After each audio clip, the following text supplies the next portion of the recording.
1918 թվականի մայիսյան իրադարձությունները բախտորոշ էին հայության համար։ Անդրկովկաս ներխուժած թուրքական բանակը կարծես արդեն դյուրությամբ ավարտին էր հասցնում իր դեմ դրված առաջադրանքը։ Արևելյան Հայաստանի վերջնական նվաճումն ու դեպի Բաքու տանող ճանապարհների վերահսկողությունը։ Մայիսի 21-ին սկսված Սարդարապատի ճակատամարտում վճռվում էր Էջմիածնի եւ Երևանի բախտը։ Թուրքական զորքերի ուժեղ խմբավորման դեմ Սարդարապատում կանգնած էին փոքրաթիվ հայկական ուժեր։ Անհավանական էր թվում նման պայմաններում շահել ճակատամարտը։ Մանավանդ, երբ պարզվել էր, որ Բաշ ապարանի կողմից դեպի Երևան էր շարժվում թուրքական մեկ այլ զորամիավորում՝ Կովկասյան 9-րդ դիվիզիան։ Իրավիճակը փրկելու համար Արարատյան զորքերի հրամանատար գեներալ Սիլիկյանին չէր մնում ոչինչ, քան իր տրամադրության տակ եղած առանց այդ էլ փոքրաթիվ ուժերից ապարան ուղարկել մեկ հրաձգային եւ երկու հեծյալ գնդեր, ինչպես նաեւ սահմանապահ մի գումարտակ։ Իրատեսորեն այդքանը ամենևին բավարար չէր անհաղթելի հորժորժված թուրքական 9-րդ դիվիզիայի առաջխաղացումը կանգնեցնելու համար։ Սակայն Սիլիկյանը մեծապես իր հույսը կապում էր Բաշապարանյան ճակատի նորանշանակ հրամանատարի հետ, ով արդեն բազմիցս ապացուցել էր, որ իր զորավարական տաղանդի համար հակառակորդի ուժերի թվային գերակշռությունը խոչընդոտ չէ։ Ինչպես ցույց տվեցին հետագա զարգացումները, գեներալ Սիլիկյանն իր ընտրության եւ հույսի մեջ սխալվեց։ 1918 թվականի մայիսի 23-ին սկսված եւ 29-ին ավարտված Բաշ ապարանի հռչակավոր ճակատամարտը հայ զինվորները շահեցին շնորհիվ անձնուրաց քաջության եւ իհարկե շնորհիվ իրենց առաջնորդող փայլուն զորահրամանատարի։ Իրավի դժվար է պատկերացնել, թե ինչպիսին կլիներ Բաշ ապարանի հերոսամարտի ելքը, եթե նրանում մասնակցած փոքրաթիվ հայկական ուժերի գլուխ կանգնած չլիներ Դրաստամատ Կանայանը, նույն ինքը հայ ազատագրական պայքարի նվիրյալ զինվոր Դրոն։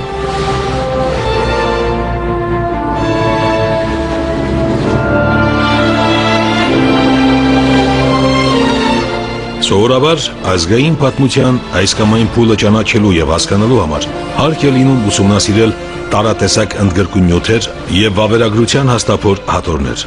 Եվ այնուհանդերձ նույնիսկ այդ դեպքում տիրապետելով փաստագրական հարուստ տեղեկությունների հնարավոր է չընկալել, չզգալ պատմական ժամանակի շունչն ու զարկերակը եւ որպես հետևանք չըմբռնել խնդրո առարկա հանդիսացող պատմական փուլի էությունն ու չհասնել նրա համակողմանի խորունկ ճանաչողությանը։ Որքան էլ տարօրինակ լինի, բայց երբեմն նման դեպքերում ավելի օգտավետ է մեկ առանձին անձի կենսագրության ու ճակատագրի օրինակով ընկալել այն, ինչ սկողված է վավերագիր նյութերի տողատակերում։ Սակայն իր հերթին դա հնարավոր է միայն այն դեպքում, եթե այդ անձը իր խարիզմատիկ կերպարի մեջ է առել ապրած ժամանակի բովանդակ տարեգրությունն ու շունչը։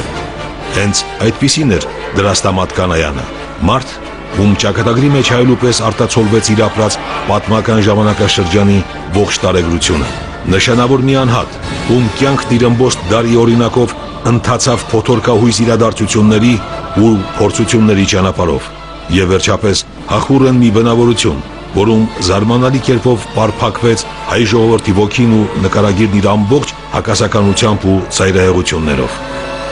Դրո Կանայանը անկասկած հայ նշանավոր գործիչների թվին է պատկանում, որի գործնեության ամեն մի ծալքը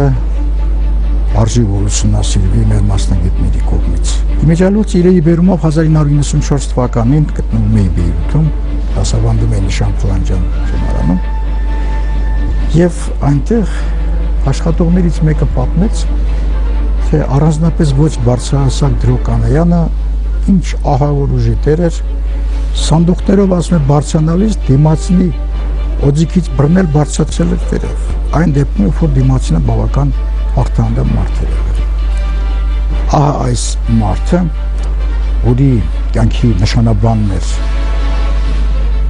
կռվել բոլոր նրանց դեմ, ովքեր հանդես են գալիս հայ ժողովրդի դեմ, պիտի ասել այդ իրագործել է մինչև իր արյան վերջին կաթիլը։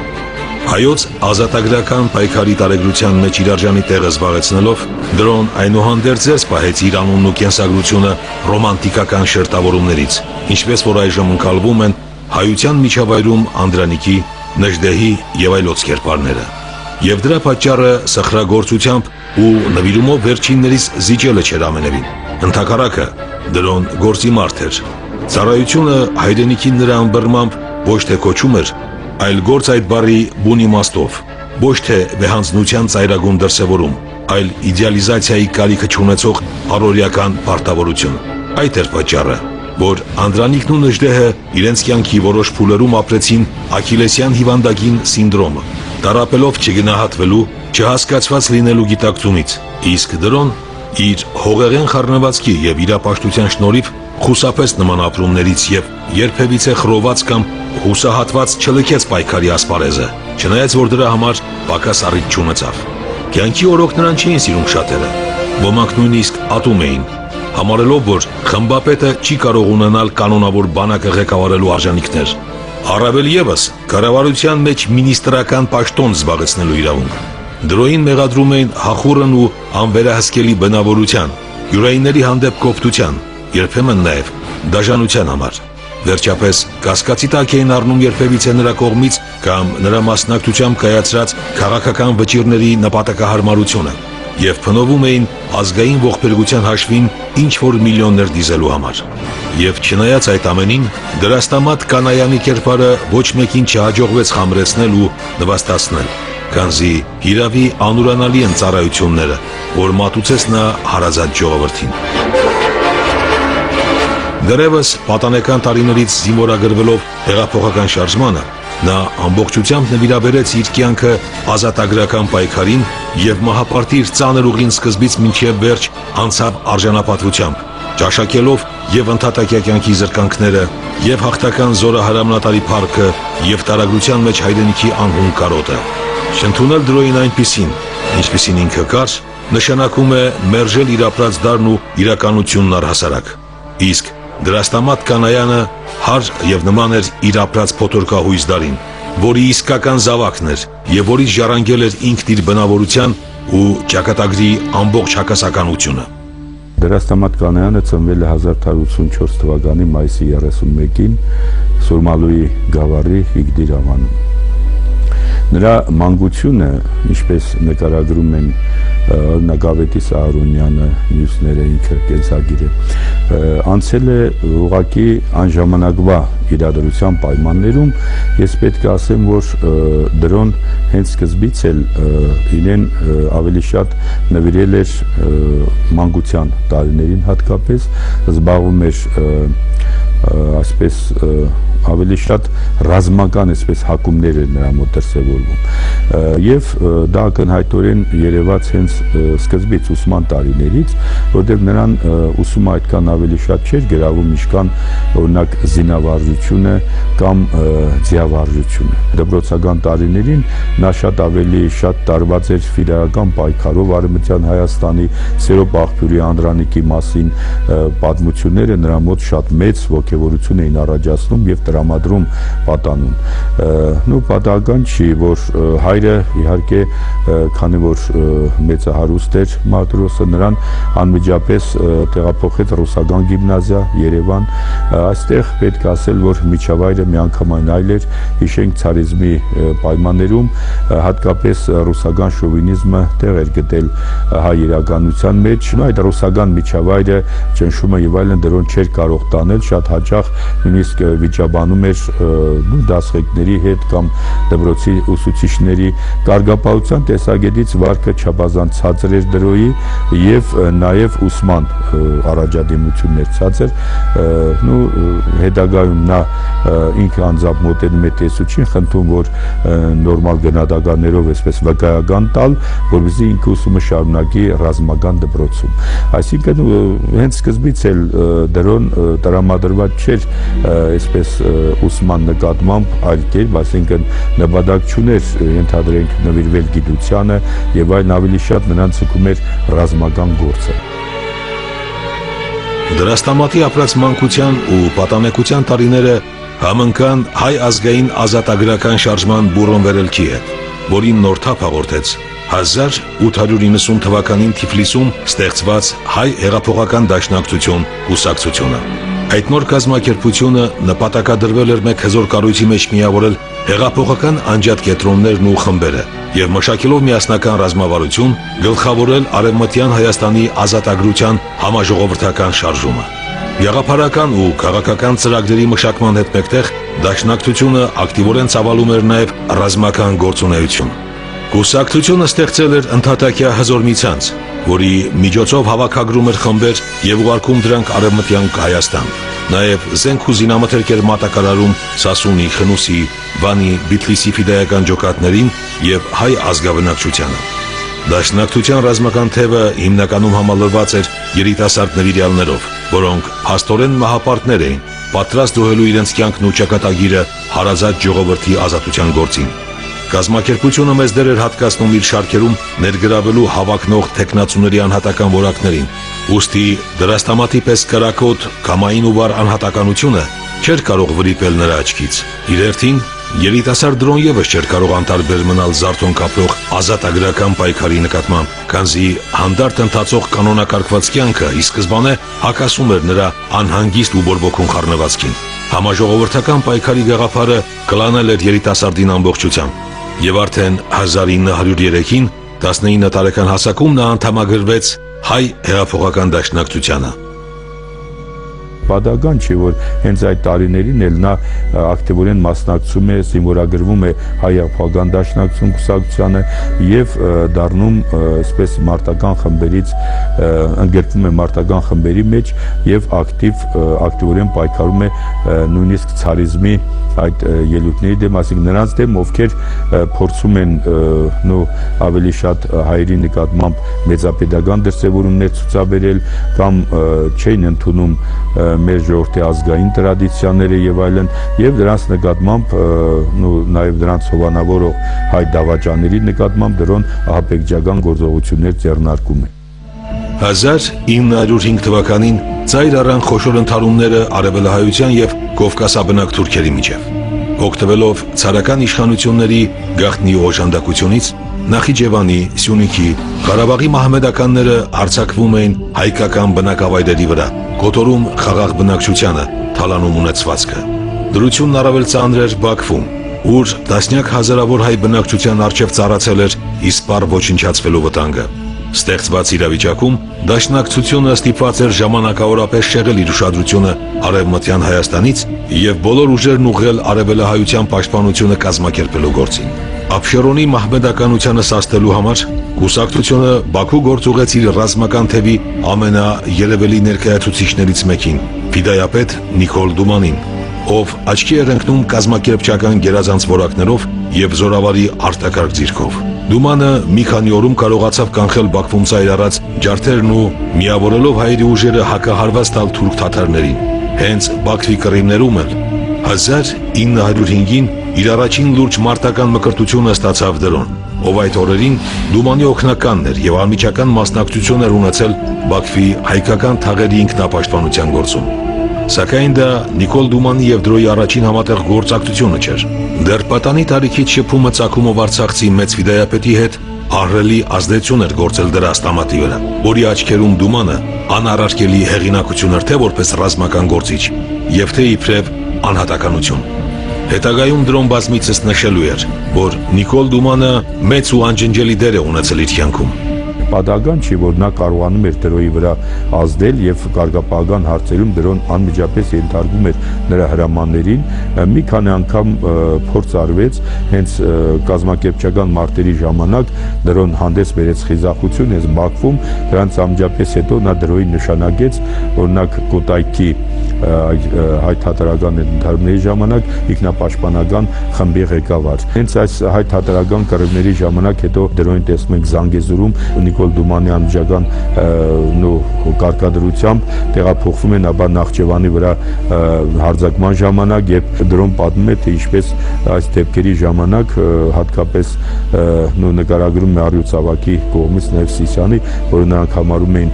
թուրքերի որջը գրավման դեպքերը, թե ինչպես նրանք կարողացան կազմակերպել հանգարցակի հարձակում Սիսյանի վրա, Սիսյան թուրքերի վառեցին Սիսյանը, որը թաթարներով էր հիմնական բնակեցված եւ թաթարական կենտրոններ գրեթե նա եւ ասում է շրջակայքի վրա դա մեծ տպավորություն թողեց եւ թուրքերը տեսնելով այս ամենը արդեն դադարեցին հարևան նաեւ գյուղերի վրա հարձակումը։ 1905-6 թվականների արյունալի իրադարձությունները իրենց սրբագրությունները մտցրեցին հայ հեղափոխական դաշնակցության ծրագրում։ Այդուհետ պարզ էր դարձել, որ բացի օսմանյան բռնատիրությունից հայ ժողովուրդն ունի ևս մի ախոյան, որը նույնիսկ ավելի հզոր էր ու վտանգավոր, քանի որ գործում էր գողարկված եւ հարվածում էր թիկունքից։ Այդ ախոյանը ռուսական ցարիզմն էր, աշխարհակալ մի ուժ, որն իր կայսերական նկարտումներին հագուրդ տալու համար սանձազերծել էր Հայաստանը առանց հայերի վաղեմի իր ծրագրի իրականացումը։ Հայոց եկեղեցու սեփականության յուրացումը, հայկական դպրոցների տարերային փակումը, վերջապես հայկական ջարդերի հրահրումը վկայում էին, որ իշխանությունները նպատակադրվել էին աստիճանաբար հոգեպես ու ֆիզիկապես անհետացնել պատմական ասպարեզից մի ամբողջ ժողովրդի, տրամաբանորեն ավարտին հասցնելով այն, ինչ արդեն մի քանի դար անում էին օսմանցիները։ Դաշնակցության արձագանքը հետևեց անմիջապես, քանի որ անհնար էր ու անիմաստ բացեիբաց ելույթներով հանդես գալ ցարական իշխանությունների դեմ, նախապատվությունը տրվեց ահաբեկչական գործողություններին։ Այդ գործողություններում կենտրոնական դերակատարությունը վստահվեց Դրո Կանայանին, ով իր ցուցաբերած քաջության ու նվիրվածության շնորհիվ արդեն ապացուցել էր առաջնորդ լինելու իր կարողությունները։ Դրոն հերթական անգամ արդարացրեց այդ վստահությունը, երբ ահաբեկչական գործողությունների շարքում անձամբ իրականացրեց ամենակարևոր օպերացիան, վերացրեց հայատյաց գեներալ նահանգապետ Նակաշիձեին։ Նագաշիձեի այդ սպանության կազմակերպումը ինչպես նա իրականացրեց, դա Բաքվում արագ ռումբը նետելով կարգի մեջ, որով Նագաշիձեն էր եւ տեղում էլ նա սպանվել է, նրա հետ միասին նաեւ շրջապատում ասում մեծ աղմուկ բարձրացավ, փոշի, ապա ինքը անցավ հաջորդ փողոց եւ անհայտացավ։ Նակաշիձեի սպանությունից հետո Դրոյի հեղինակությունը անառարկելի դարձավ կուսակցականների միջավայրում։ Աննախադեպ երևույթ էր, երբ 20 տարին հազիվ բոլորած երիտասարդին արժանացնեին նման բարձր գնահատանքի։ Դրոյի ներկայությունը զգաստացնում էր բոլորին, պատկառանք եւ ակնածանքներ շնչում նրանց, ովքեր տեղյակ էին նրա կենսագրությանը։ Յուրայիններից ոմանք նույնիսկ զգուշանում էին նրանից, իսկ ազատագրական պայքարի թշնամիների ու դավաճանների համար նրա անունը սարսափի հոմանիշ էր դարձել։ Պատճառը ահաբեկչական գործողություններն էին, որոնցով Դրոն պատժում էր իշխանությունների հետ դավադիր գործարքների մեջ մտած մարդկանց։ Նա իրականացրել էր հենց Իգդիրում այս համանքի պետերից մեկի Մարտիրոսի սպանության գործը, ահաբեկչության գալավարի այսպես կոչված, որը հենց նույն Իգդիրում այդ ժամանակ Բագոսլավսկի կար, այդ Իգդիրի գավառապետն էր ամբողջ Սուրմալուի շրջանի, նրա ամջական կամակատարը նշված Մարտիրոսն էր, այդ համանքի պետը, որի հենց գալավար էին անվանում, դրոն կազմակերպում է նրա ահաբեկչական գործողությունը։ Մարտիրոս Չարուխյանի հետ միասին հիշենք, որ իրականացրեց այլ ահաբեկչական գործողություններ, հատկապես հայատյաց Ալիխովավարսկու նկատմամբ, որ Նախճեվանի հայերի կոտրացի ամջական կազմակերպիչն էր։ Դրաստամատ Կանայանի բնավորությունը իրավի աչքի էր ընկնում իր հակասականությամբ։ Երբեմն բռնկվող դաժանության հետ այդ խառնվածքում համատեղվում էր սառնասրտությունը, հախուռն կրքերի հետ համեստությունը, կոպտության հետ հեզությունը։ Հենց այդ էքսցենտրիկ բնավորության պատճառով էր, որ իր ժամանակակիցները տարբեր, հաճախ լրիվ հակասական բնութագրականներ էին տալիս նրա անձի վերաբերյալ։ Ոմանց համար Դրոն տղամարդու առաքինության տիպար էր, ուրիշների համար անվերահսկելի եւ հանդուգն անձնավորություն։ Սակայն մեկ բանում համակարծիք էին բոլորը։ Դրաստամատ Կանայանի համար հայրենիքի ազատագրության գործը վեր էր ամեն ինչից, իսկ մնացյալը միայն ստորադասվում էր ազգի շահերին։ Այդ իմաստով հատկանշական է նրա ամուսնության պատմությունը։ Հայ թատերական տարիների ժամանակ Դրոն խնդրում է մի որոշ ժամանակահատված վերցնելու, որպեսզի իր ամուսնության խնդիրը լուծի, կազմակերպվում է նշանադրության արարողությունը, բայց հենց նույն օրը Նիկոլ Դումանի հրամանով Դրոն անմիջապես մեկնում է ռազմաճակատ գործողությունների ռազմական, նույնիսկ այդ օրն էլ հարսանիքի օրը հայրը ցավով նշում է, որ որդին չմնաց ընտանիքով, նա հորը խնդրում է ասելով, որ հարսին լավ պահեք, վերադառնամ անպայման։ Ցարական իշխանությունները բավական կոշտ արձագանքեցին դաշնակցության ահաբեկչական գործողություններին։ Կուսակցության գործունեությունը պաշտոնապես կասեցված էր, իսկ նրա հարյուրավոր անդամներ բանտարկված կամ էլ տարագրված Կովկասից։ Իրավապահ մարմինների եւ հատուկ ծառայությունների տեսադաշտում չհայտնվելու համար Դրոն 1912 թվականին հարտատվել էր Բայազետում, ուր զբաղվում էր առևտրով եւ գաղտնի շարունակում էր իր հեղափոխական գործունեությունը։ Մասնավորապես նա իր կապավորների միջոցով զենք ու զինամթերք էր մատակարարում Արևմտա Հայաստանի հայդուկական խմբերին։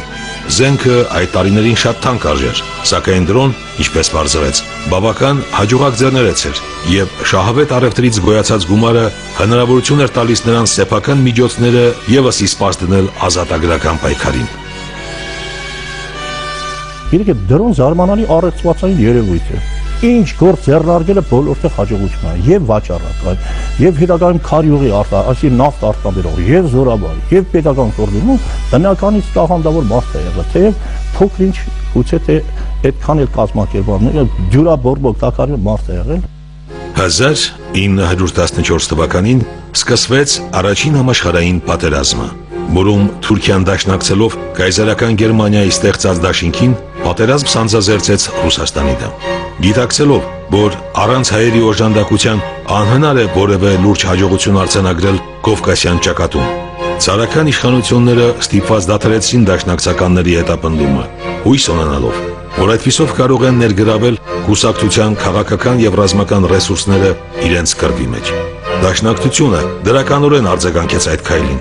Հայերի համար թուրքական բռնատիրության տապալումը մշտապես մնում էր առաջնային խնդիր։ Ուստի անցյալի հակամարտությունը մոռանալով դաշնակցությունը համագործակցության յուրատեսակ դաշն կնքեց ցարական իշխանությունների հետ։ Սկսեցին կազմակերպվել հայկական կամավորական գնդերը, որոնք ռուսական կանոնավոր բանակի կազմում պիտի մեկնեին Կովկասյան ռազմաճակատ։ Երբ սկսեց առաջին համաշխարհային պատերազմը, սկսեց կամավորական շարժումը, դրոն Բայազետից վերադարձավ Կովկաս, Թիֆլիս, որտեղ արդեն բուռն թափով ծավալվում էր կամավորական շարժումը։ Եվ պատահական չէ, որ հենց դրոյին են երկրորդ կամավորական խմբի հրամանատար նշանակում են դրոյին։ Երբեն դեպքում, երբ նշանավոր ազատագրական պայքարի գործիչներ ունեին, եւ Սեպուղը, եւ Սմբատը, եւ Կայծակառաքելը, մյուսները ահռելի փորձառություն ունեին, անցել էին մեր ազատական պայքարի բողոք, բայց ինչու հենց դրոյին։ 30-ամյա դրոյին Անդրանիկից հետո երկրորդ կամավորական այդ նշանակում, որ երկրորդ դեմքը կամավորական շարժման Անդրանիկի հետո հենց դրոն էր։ Դրաստամատ Կանայանի ղեկավարած կամավորական երկրորդ գունդը մեծ դերակատարություն ունեցավ Կովկասյան ռազմաճակատի մարտերում, անցնելով գրեթե բովանդակ Արևմտա Հայաստանի նահանգներով, այն մասնակցեց տասնյակ ճակատամարտերի, հարձակման ժամանակ կազմելով կանոնավոր բանակի առաջազորը, իսկ նահանջի դեպքում արշավելով Ետնազորում, իր պաշտպանության տակ առնելով թե ռուսական ծանրաշարժ հետևակը եւ թե արևմտահայ գաղթականների բազմահազարանոց խմբերը։ Դրոյի գնդի խիզախությունն ու մարտունակությունը ակնածանք էր ներշնչում ռուս գեներալներին, որոնք Գերագույն շտաբին հասցեագրված իրենց զեկույցներում բարբերաբար հիշատակում էին Դրաստամատ Կանայանի անունն ու գովասանքներով խոսում նրա մասին։ Դրոյի գործունեությունն այդ շրջանում կուզեի առանձնացնել հետևյալը։ Երբ սկսվեց ռուսական զորքերի նահանջը, ամբողջ վասպուրականը, մյուս շրջանները սկսեցին ինչ անել, գաղթել։ Ռուսական հրամանատարությունը պիտի ասել, որ գաղթի մեր գաղթականության նահանջի անվտանգությունը ապահովել էր շատ վատ։ Ես խորապես համոզված եմ դրա մեջ միտում էլ կար, կոտորել հայությանը եւ թուրքական կանոնավոր զորքը հարձակվել է այդ խմբերի վրա։ Պաշտպանությունը շատ վատ է եղել։ Նազարբեկովն ասում է, ես պաշտպանությունը հանձնեցի Դրոյին եւ Անդրանիկին, բայց պիտի ասել, որ գաղթականության նահանջը ապահովել է միայն դրոն։ Ես որևէ չափազանցություն չեմ անում։ Երկու օր շարունակ երկրորդ կամավորականը, եթե Բերքրի կալայում չպաշտպաներ Վանի հայության նահանջը, թեև այդ նահանջի ընթացքում 20,000 այդքան զոհ են գտվել, բայց դրոն կարողացել է երկու օր երկրորդ կամավորականը իր ուժերի չափով կանգնեցնել հարձակումը եւ ապահովել ահա գաղթականության նահանջը։ Կովկասյան ճակատի մարտերը բացահայտեցին դրոյի մեջ նոր կարևորագույն արժանիք, այն, որ ինքը աներևակայելի աստիճանի խիզախ էր, գիտեին բոլորը, եւ շատ վաղուց, սակայն լայնածավալ ռազմական գործողություններ վարելու նրա տաղանդը ցուցաբերվել էր միայն 15 թվականից սկսած։ Ահաբեկչական գործողություններն ու հայդուկային փոքր խմբերի կռիվները իհարկե պահանջում էին առանձնակի հմտություն, բայց այլ բան էր մեծ զորամիավորման ղեկավարությունը, բայց մարտադաշտում։ Դրոն թեև չուներ անհրաժեշտ բարձրագույն մասնագիտական կրթություն, այնուհանդերձ ապացուցեց, որ բացառիկ տաղանդավոր զորավար է, օժտված սթափ դատողությամբ, շրջահայաց մտքով եւ ռազմական օտարությամբ։ Դրա ապացույցը եղան տասնյակ մարտերը, որոնցից եւ ոչ մեկում նա պարտություն չկրեց։ Խորապես գնահատելով նրա ռազմագիտական ունակությունները, պիտի ասել ի տարբերություն մեր շատ ու շատ մյուս գործիչների, նույնիսկ շատ հաճախակի նույնիսկ ամենաբարձր աստիճանին բարձրացված, նա այն հազվագյուտներից մեկն է, որ ուներ ռազմագիտական ունակություններ։ Խնդիրը միայն խիզախությունը չի, միայն թույլ բանացնելը չի։ Նա կարող էր ճակատամարտի ամբողջ պլանը հասկանալ, ստրատեգիական խնդիրները հասկանալ, եւ այդ պատճառով էլ դրոն էապես տարբերում է մյուսներից։ Կովկասյան ճակատի մարտերից մեկում դրոն ծանր վիրավորվեց կրծքից։ Թիֆլիսի Արամյան հիվանդանոցի բժիշկները չկարողացան կամ չկամեցան դուրս կորզել գնդակը նրա մարմնից, որովհետև դա չափազանց վտանգավոր վիրահատություն էր, եւ նա ստիպված էր լինելու մինչև կյանքի վերջը, իբրև հիշատակ, իր կրծքում կրել մետաղի այդ կտորը։ Հենց այդտեղ Արամյան հիվանդանոցում կայացավ Դրաստամատ Կանայանի եւ ռուսաց Նիկոլայ II ցարի արժանահիշատակ հանդիպումը։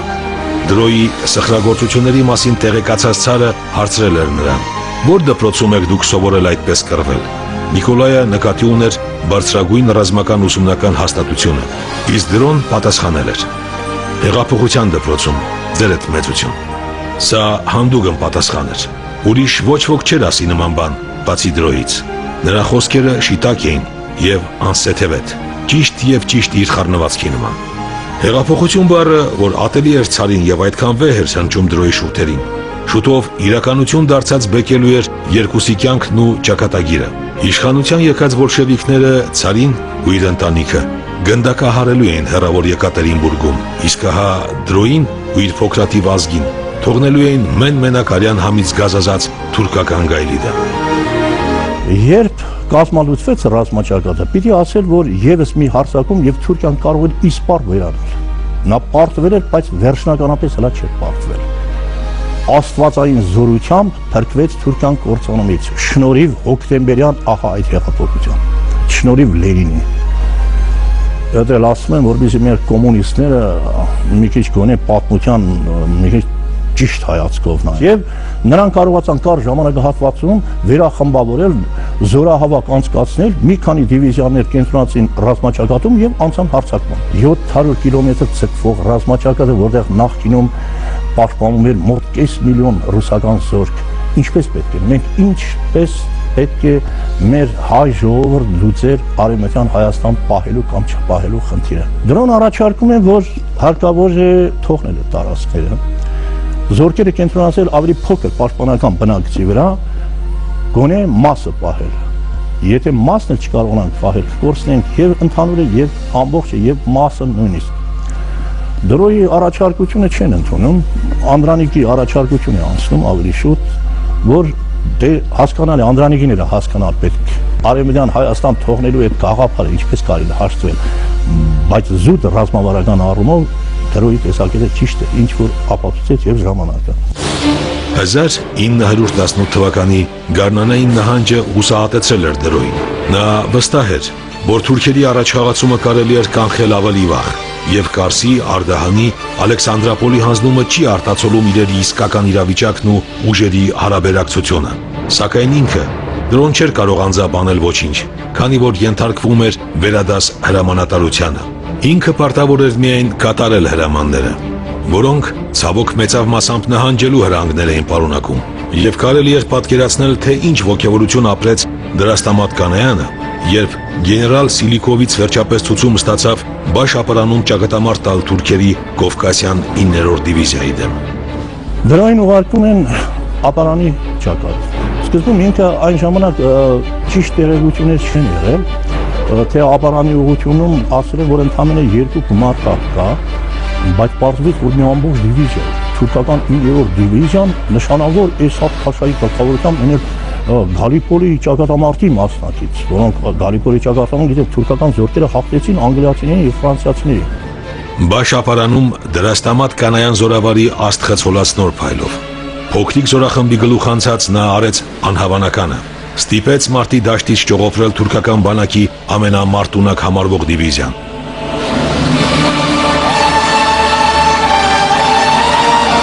կարելի է երկար վերլուծել ճակատամարտի ընթացքն ու գործողությունների զարգացումները, սակայն ոչ ոք չի կարողանալ այդ ավելի լավ, քան ինքը Դրոն, որի պատումը Բաշ ապարանի ճակատամարտի մասին բարեբախտաբար ձայնագրվել է մեծ զորավարի կյանքի մայրամուտին։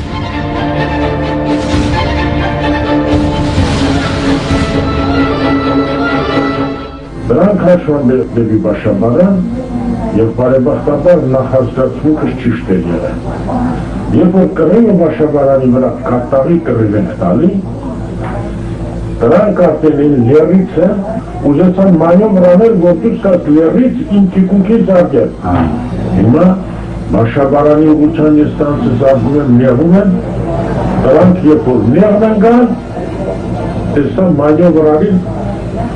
Զարգին կենտրոնը պատրած։ Ժղեց, պատրեց ու անցած մնաց տիկունք, բայց այդպես արագ փակուստ ես չես սպասում։ Բայց մի քննադատական խոսք պիտի ես ասեմ։ Երբ արդեն հայկական զորքերը, հարիս իսկական իմաստով, ջախջախելով թշնամու դիմադրությունը շարժում են առաջ, թուրքական դիրքերից բարձրացնում են սպիտակ դրոշը, որ արդեն համաձայնությունը կայացված է, արդեն այլևս կռիվը ավարտված է եւ Դրոն կանգ է առնում։ Այս մի բան ես չեմ կարողանում հասկանալ։ Եթե հայկական զորաբանակ շարունակեր իր հաղթական կռիվները, նա կհայտնվեր Ղարաքիլիսյան շրջապատած, գրաված թուրքական զորքերի թիկունքում եւ դրանից ընդհանրապես դժվար է ասել դեպքերը ինչպես կզարգանային։ Անհնար է գերագնահատել այն դերակատարությունը, որն ունեցավ Դրաստամատ Կանայանը առաջին հանրապետության կայացման եւ նրա պաշտպանության գործում։ 18-ից 20 թվականներին հայկական զինված ուժերի իրականացրած գրեթե բոլոր խոշոր գործողությունների պատասխանատվությունը դրված էր նրա ուսերին։ Եվ կարելի է միայն զարմանալ այդ մարդու անսպար եռանդի ու տոկունության վրա։ Դրոն ամենուր էր եւ հասցնում էր կատարել բոլոր առաջադրանքները։ Մերթ իր զորախմբով մաքրում էր Արագածի ստորոտը թուրքական գյուղերից, մերթ պատժիչ գործողություններ էր իրականացնում Նախիջևանի ըմբոստացած մահվելականների նկատմամբ, մերթ թաթարների դեմ կռիվներ էր մղում Զանգեզուրում եւ Ղարաբաղում, մերթ էլ Երևանում դատաստան էր տեսնում օրինական իշխանությանը անհնազանդ մաուզերիստ խմբապետների հանդեպ։ Այս գործողությունների թվում առավել արժանահիշատակ է Լորիի ազատագրումը վրացական զորքերից, ռազմական մի օպերացիա, որը Դրոն իրականացրեց փայլուն կերպով, ընդամենը մի քանի օրվա ընթացքում։ Եթե Լեռնահայաստանի, այսինքն Զանգեզուրի ներկայիս հայկական պատկանելության համար պարտական ենք Գարեգին Նժդեհին, ապա Չեզոք գոտի հռչակված Լորին Հայաստանի Հանրապետության կազմում մնաց առավելապես Դրոյի ղեկավարած այդ փառահեղ ռազմական գործողությունների շնորհիվ։ Կար ժամանակահատվածում նա ջախջախում է վրացական բանակը, նրանց մայրաքաղաքից փախել են կառավարության անդամները, ասել են, որ Դրոն մտնելու է Թիֆլիս, եւ ես օրինակ չեմ հասկացում, եթե պատերազմը շարունակվեր, Դրոն անպայմանորեն մտնելու էր Թիֆլիս, ճիշտ է, հետագայում ասում են, որ իբր թե Դրոյի ռազմատենչությունն էր, որ պատերազմ սկսվեց վրացիների դեմ, բայց այն ամենանիվ, եթե չսկսվեր այդ պատերազմը, կարծում եմ, որ այստեղ երկրորդ կարծիքներ չկար, մինչև այսօր լեորին մնա Վրաստանի կազմում եւ կռվածաղիկ դառներ, ինչպես որ այսօր Ղարաբաղում։ Եվ եթե այսօր մենք լորին ունենք, դա նաեւ շորիվ Դրոյի է։ Դրոյի աճող հեղինակության հետ ապելանում էր նաև այն մարդկանց թիվը, ովքեր բացասաբար էին վերաբերվում նրա անձին։ Նման մարդիկ շատ էին հատկապես կադրային սպայակույտում։ Նրանք դժգոհ էին, որ չլինելով կադրային սպա, Դրոն զբաղեցնում էր բավականին բարձր պաշտոններ եւ վերևից էր նայում բոլորին։ Նրան անվանում էին բռի եւ անտաշ խմբապետ, որը հաշվի չի նստում ոչ մեկի հետ եւ իր կամքն է փաթաթում մեծ վաստակ ունեցող մարդկանց։ Գուցե այդ ամենի մեջ ճշմարտության ինչ-որ հատիկ կար, եւ Դրոն անտեղի գերագնահատում էր իր լիազորությունները, սակայն մյուս կողմից անհնար է պատկերացնել առավել փափուկ բնավորություն ունեցող մեկ ուրիշին, որը կկարողանար, ստանձնելով Դրոյի պարտավորությունները, գլուխ հանել ներքին ու արտաքին թշնամիներով շրջապատված այնպիսի երկրում, որպիսին Հայաստանն էր։ Ի տարբերություն այլ զորապետերի, Դրոն երբեք չէր խուսափում պատասխանատվությունից եւ պատրաստ էր այն միանձնյա ստանձնել ամենադժվարին ու անելանելի պահերին նույնիսկ։ Դրա լավագույն ապացույցը եղավ այն, որ 1920-ի նոյեմբերին, երբ արդեն սպառվել էին հանրապետության ուժերը, երբ այլևս անհնար էր դիմակայել մի կողմից թուրքական զորքի եւ մյուս կողմից բոլշևիկյան 11-րդ բանակի հարձակման դեմ, Դրաստամատ Կանայանը համաձայնեց Սիմոն Վրացյանի կառավարության կազմում ստանձնել ռազմական մինիստրի պաշտոնը, քաջ գիտակցելով, որ կարող է գլխով պատասխան տալ անհեռատես փոքրիկ քայլի համար։ Շրջահայացությունը այս անգամ էլ օգնեց նրան գործել անսխալ եւ ստեղծված իրավիճակում ընտրել չարյաց փոքրագույնը։ Տեսնելով, որ բոլշևիկների հետ կռվելն այլևս անհնար է, Դրոն վայր դրեց զենքն ու որոշ ժամանակ կարողացավ պահպանել Հայաստանին տիրացած բոլշևիկյան հեղկոմի կազմում ռազմական մինիստրի իր պաշտոնը։ Դա օգնեց նրան հարաբերականորեն մեղմել իշխանափոխության ընթացքը եւ խուսափել մեծ արյունից։ Հետագայում Պետրվարյան զինված ապստամբությունից հետո նրան հաջողվեց նաև մեծ թվով դաշնակցական գործիչների ընտանիքներ անվտանգ ու ապահով անցկացնել Լեռնա Հայաստան, այնտեղ դեռևս դիմադրող Նժդեհի մոտ։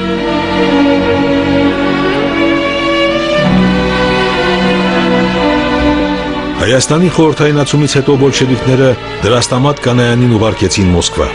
Վրացյանի վկայությամբ Երևանում մեծ ամբոխ էր հավաքվել ճանապարհ դնելու զորապետին։ Մարդիկ ուսահատված էին ու թևաթափ, իսկ մի պարավկին գոռացել էր ամբոխից. «Բա հիմա մենք ինչ անենք»։ Մոսկվայում դրոն մնաց շուրջ 4 տարի,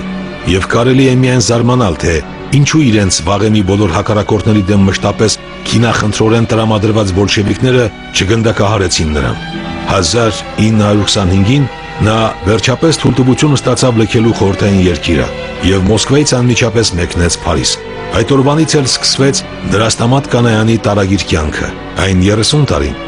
որոնք նա ապրեց Ռումինիայում, Լիբանանում, Ամերիկայում եւ այլուր, մշտապես կարոտելով Հայաստանը։ Սակայն ապրելով տարագրության մեջ դրոն հախուռն խառնված գիտելու գործունյա այդ հաղթանդամ մարդը միտք անգամ չուներ պարապ մնալու եւ ակտիվորեն ներգրավվեց կուսակցական ազգային հասարակական գործունեությանը։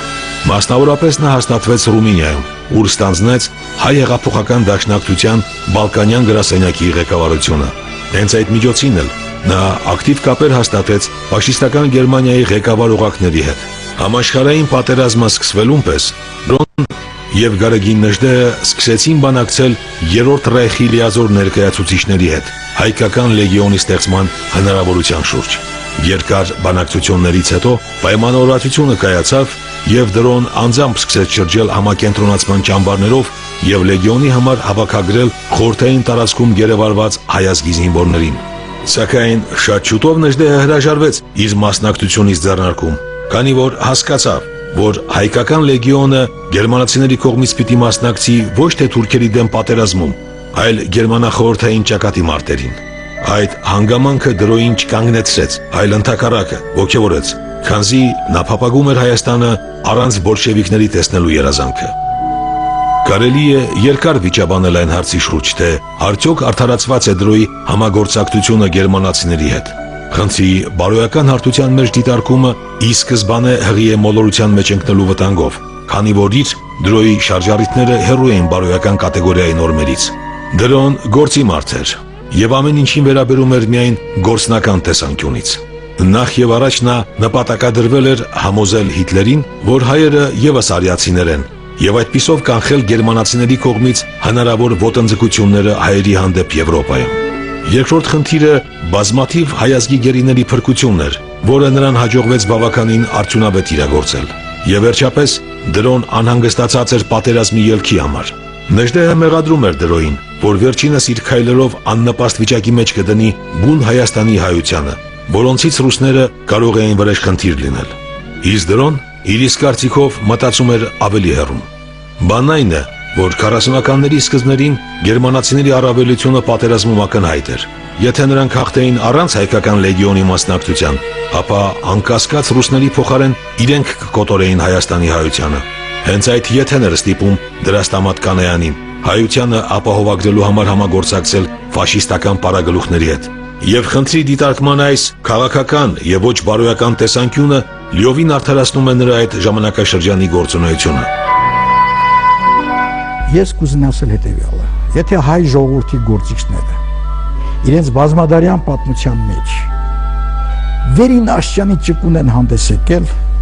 դրանցից մեկը հենց այդ համագործակցությունն է։ Այն ժողովուրդը, որ գործնեության այլընտրանք չունի, նա ստեյության դատապարտված ժողովուրդ է։ Եթե մի րոպե ընդունենք հանկարծ Գերմանիան հաղթեր, պատկերացնում եք, թե ինչ վիճակի մեջ կհայտնվեր հայ ժողովուրդը։ Իհարկե, ռազմագերիների հաշվին հնարավոր եղավ հայկական լեգիոն ստեղծել, միջազգային շատերը նույնիսկ թվի մասին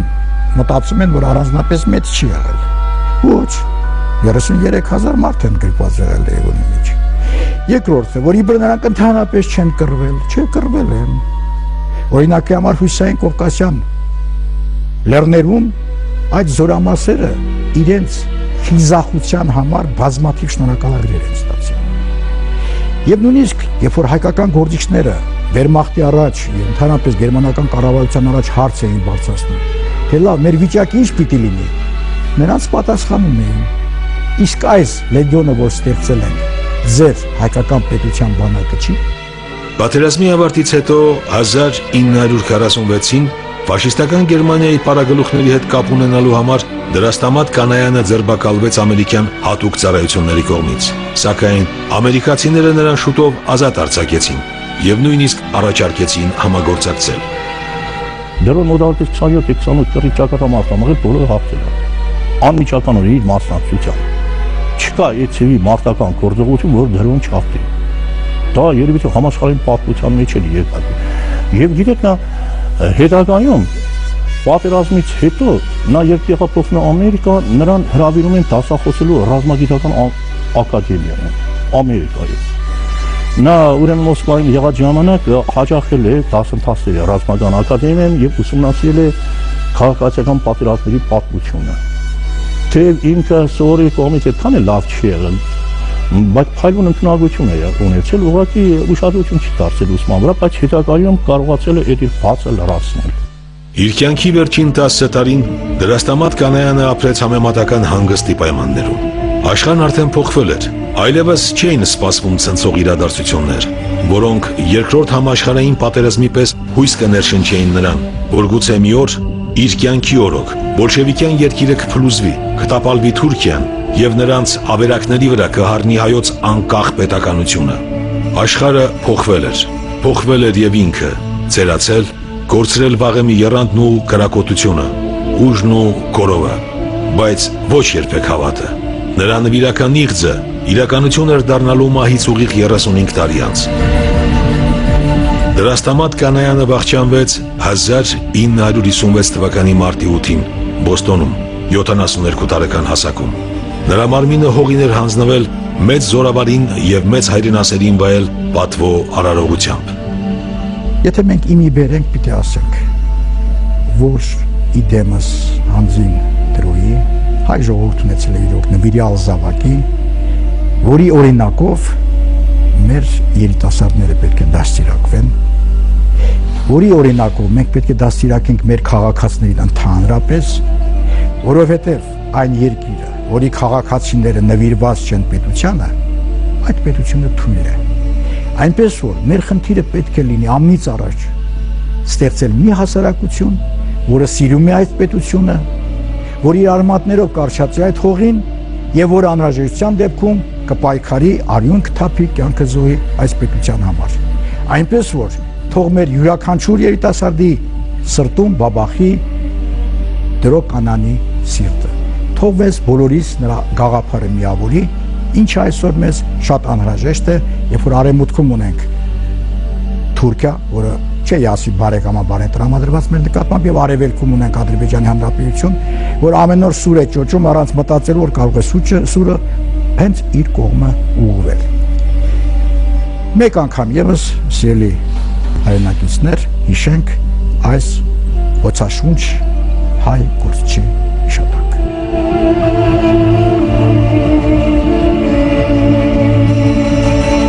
2000 թվականին Հայաստանի Հանրապետության նախագահի հրամանագրով Դրաստամատ Կանայանի աճունը տեղափոխվեց Հայաստան եւ վերահուղարկավորվեց Բաշապարանի ճակատամարտին նվիրված հուշակոթողի կողքին, այնտեղ, ուր մի ժամանակ երիտասարդ զորավար դրոն կերտեց իր կյանքի մեծագույն հաղթանակը ու պատգամեց սերունդներին, որ խիզախների համար չկա անհնարին ոչինչ։